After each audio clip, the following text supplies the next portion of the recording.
Hello friends. ఈరోజు నేను discuss చేయబోయే టాపిక్ వచ్చేసి మిల్క్ టైప్స్. మనకి బేసిక్‌గా 2 టైప్స్ ఆఫ్ మిల్క్స్ ఉంటాయి.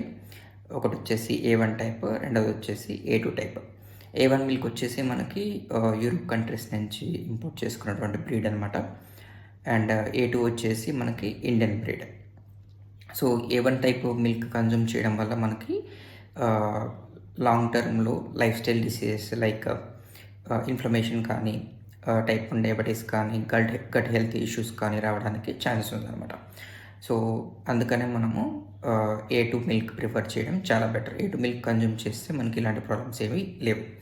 అయితే ఎలా ఐడెంటిఫై చేయాలి ఏ1 మిల్క్, ఏ2 మిల్క్ అనంటే మనకి ఒకవేళ మిల్క్ ప్యాకెట్స్ అయితే మాత్రం దాని మీద మెన్షన్ చేస్తారు ఏ2 మిల్క్ అని స్పెసిఫిక్‌గా. సో అవి కొనొచ్చు. లేదు లోకల్ వెండర్స్ నుంచి కనుక మనం పాలు కొంటున్నాము అనంటే వాళ్ళని స్పెసిఫిక్‌గా అది ఇండియన్ బ్రీడా కాదా అని కనుక్కొని వాళ్ళ దగ్గర నుంచి మిల్క్ అనేది కొనుక్కోవచ్చు.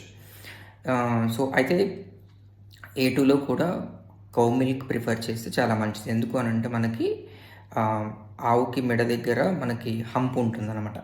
ఆ హంప్ ఏంటంటే దాని కెపాసిటీ ఏంటంటే సూర్యరశ్మి నుంచి విటమిన్ డిని అబ్జార్బ్ చేస్తుంది. సో దానివల్ల ఏంటంటే అది అబ్జర్వ్ చేయడం వల్ల దాని నుంచి ఆవుల నుంచి తీసినటువంటి మిల్క్ కన్జ్యూమ్ చేయడం వల్ల మనకు కూడా విటమిన్ డి రావడానికి ఛాన్స్ ఉందన్నమాట. సో అందువల్ల మనము ఆవు పాలు బర్రె పాల కన్నా చాలా మంచివి. సో ఏదైనా సరే ఏ2 మిల్క్ ప్రిఫర్ చేయడం చాలా బెటర్. హెల్త్‌కి చాలా మంచిది. సో ప్రిఫర్ ఏ2 మిల్క్. Thank you.